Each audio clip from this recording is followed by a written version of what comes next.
Magandang araw po mga kababayan natin dyan, mga kadugong Pinoy, at kumusta po? Luzon, Visayas at Mindanao. At ito po, panoorin natin ng isang video courtesy by Liluan Cebu, Lakaw-Lakaw. Mensahe ni Miss Hanilet Abansinya, partner ni EPRRD. Oh, let's go, panoorin natin mga kababayan.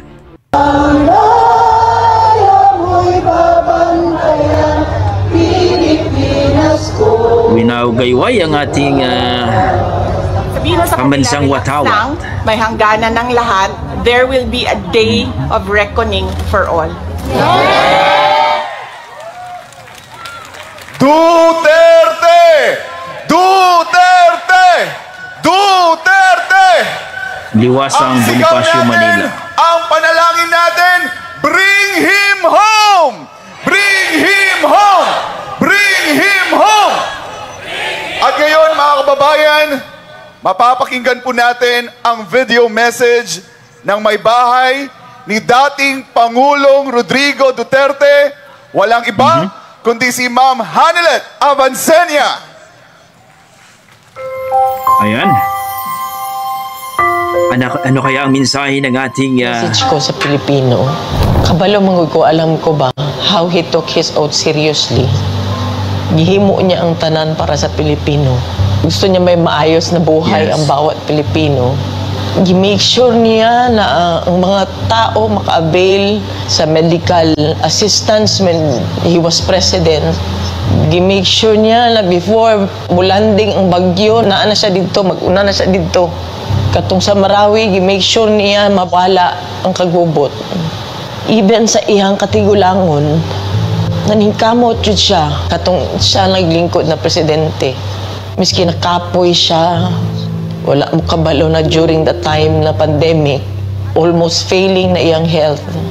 Pero gusto gito niya mag-cabinet meeting pa rin. He does not care kung magka-COVID siya. He doesn't deserve this kind of treatment. Di naman gani gusto na siya mo trabaho, di na gusto mo dagan o papolitika. Ang tao lang si pamugos niya. Kinakatilaw mo sa kind of leadership na iyang gihatag. You may find his mouth very foul. Musulti siya o kuan. Igo naman siya mangisog. I remember that time na giingnan ako ayuhan ng Pasig River. Giingnan ako na siya. Dali raman na pag-isog-isog lang man ka. Maura man na iya ha. Ang isog-isog niya na iresulta. Mayo tayo nag-inabuso na siya during sa iyang presidency.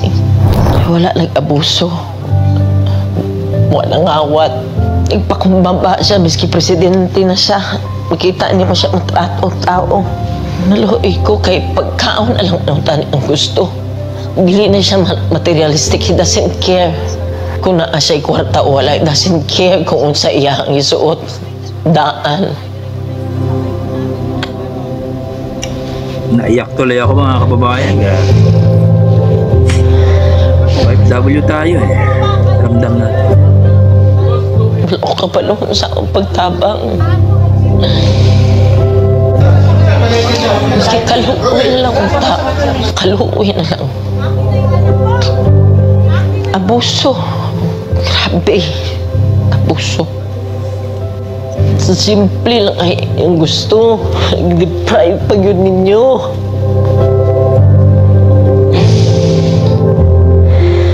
Simple lang kaya ang gusto na. I-deprive ka, miskin gipatay na utani mo siya. Dito. Kidnap ninyo. Mag 80 years old na siya. Kabalo mo ko sa iyang health. Wala tanan. Wala gani medisina. Kagikan mi sa Hong Kong. Good for 3 days lang iyang dala. Pati sa nina. Grabe, abuso.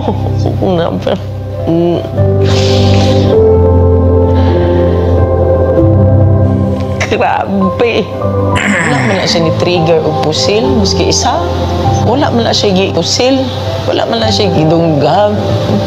Ilang accusations, 9 kabuo. Asa man ang 9. Wala maganin niya magkiti. Siguro ng 9 na gina-accuse siya. Gani, grabe gani. Gulong na nilang gibulhot na nila diri sa Pilipinas na iyang natawan. Yung anak pag ginabuhat diri sa mga makatulog, dili ko makapuyo sa among sariling balay. Balo ka ba? First night na ako gikan sa katong pag-abot na mo uguan. Wala lang ko nakauli sa among balay. Plano-plano na lang ko asa ko matulog. Nangiyo lang ko. Wala ko kabalo unsa. Wala ko kabalo unsa. Kabalo ilang ko kay ultimo pagkaon ana ba. Minisaya lang ang gusto ana. Kung uban naghandong og mansyon ka na sa dili. God. Ano lang. Maghangyo ko sa inyo. Di ta undang ato di siya bubalik. Ayaw gyud mo undang, di ta mo undang. Please continue to pray for him. And for us, na maunsa na mo ni. Tabang, Pilipino, tabang.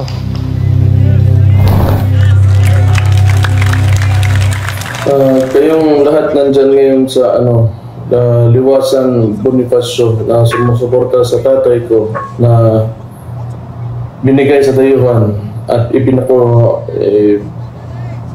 pinadala sa Netherlands doon sa ICC ng itong administrasyon na ito. Magandang araw sa inyo.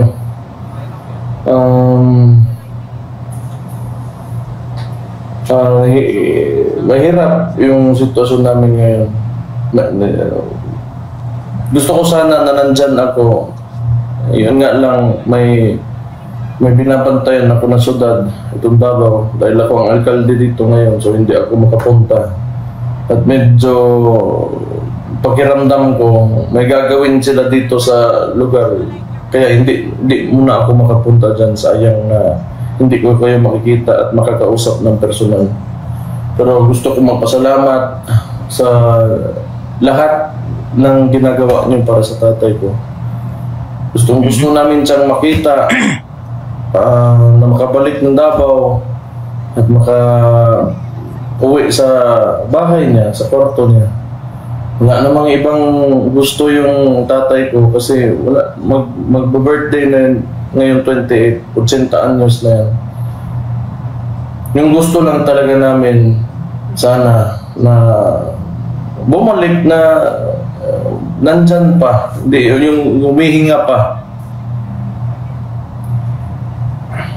Kung may kasalanan man talaga siya, sana naman talaga, dahil Pilipino naman tayong lahat, dito na lang sana yun sa mga korte natin husgahan yung tatay ko. Masakit doon, hindi na namin nakikita ngayon. Kung mabibisita kami, pupunta pa kaming ibang bansa, mahirapan. So, gusto ko lang sabihin talaga, ang nakita ko lang, simula nung kang KOJC pa, yung Pastor Kibuloy, hanggang dito sa sa tatay ko, abusado talaga. Abusado, tapos ayaw dumaan sa saktong proseso. Medyo kailangan natin mag-ingat ngayong mga panahon na to dahil kailangan natin tingnan yung sitwasyon ng maayos. Kasi ako, nakakarinig lang ako ng mga istorya ng Marcelo. Pero ngayon, di ko alam kung ito na ba yun. Pero sa nangyayari at nakikita ko at nararamdaman ko, para siyang Marcelo na naririnig ko nung panahon. Hindi pa naman kasi alam ko may mas mga grabe talaga at mga karumaldumal na mga nangyari doon. Pero itong Marcos Jr. gustong gayahin yung tatay niya na senior na ewan ko lang. Pero gusto ko lang na tingnan nyo ng maayos yung sitwasyon at mag-ingat kayo sa iba kumilos yung liderato ngayon. Yung mga pulis na uutusan, walang magawa. Siyempre, trabaho Manila. Wala naman talaga dyan sa mga maliliit na ranggo yung andyan naman talaga kung sino yung nagpapatakbo. So mag-ingat kayo dyan. Again, gusto ko lang magpasalamat kasi wala talaga akong, hindi ko alam talaga ano sabihin ko sa inyo kasi apektado talaga ako ngayon, yung pamilya namin sa nangyari. Yung gusto lang namin makita yung former President Digong. So malaking bagay, lahat ng ginagawa nyo, sinasabi nyo, sinusulat nyo, lahat ng suporta na pinapakita nyo, malaking bagay yan sa amin. Kaya salamat sa inyo. Yun lang. Mabuhay kayong lahat. Well, it was really kidnapping. You see the comments all around the world from experts. Yes. But if you talk to lawyers, they call it extraordinary rendition. But for a family member like me, that's kidnapping. That's forcibly taking my father to another country and illegally arresting him. So that's clearly kidnapping. Ma'am, mag-apply po ba si PRRD ng interim release? That is something that I cannot comment on because it's a legal strategy. So I would leave that to the lawyers if the lawyers would like to talk to the media. But I will not comment on legal strategy. I would also add that because I told him a lot of people are crying. They are depressed, hurt, stressed about what happened and what is happening right now and what is happening in the country.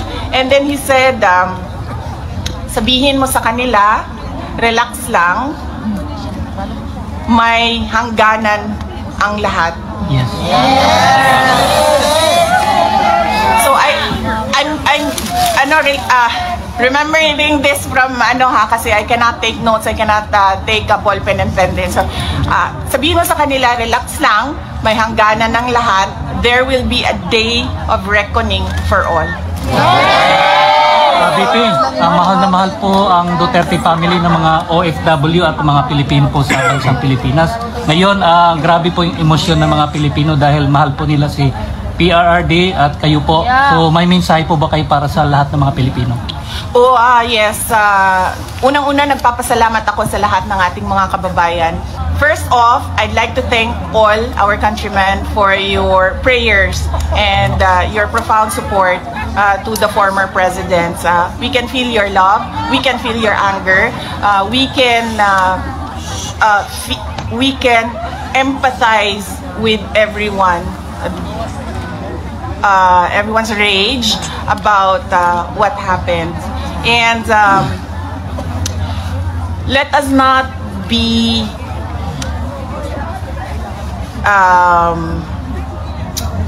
let us not forget the real issues in our country, and that is yes, that is the poverty, that is corruption, that is the failure of the government to answer the demands from the people about accountability and transparency. The failure of the government to address peace and security in our country.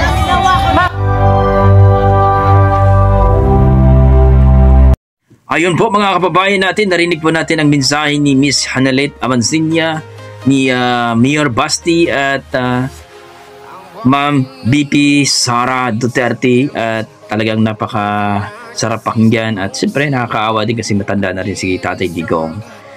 at napunta pa sa ICC.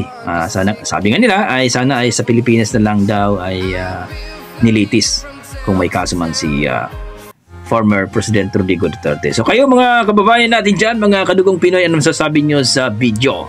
At huwag sana nyo kalimutan mag-like at subscribe. Itong si Liluan Lakaw-Lakaw. Liluan Cebu Lakaw-Lakaw mga kababayan. God bless po at ingat po kayo lagi.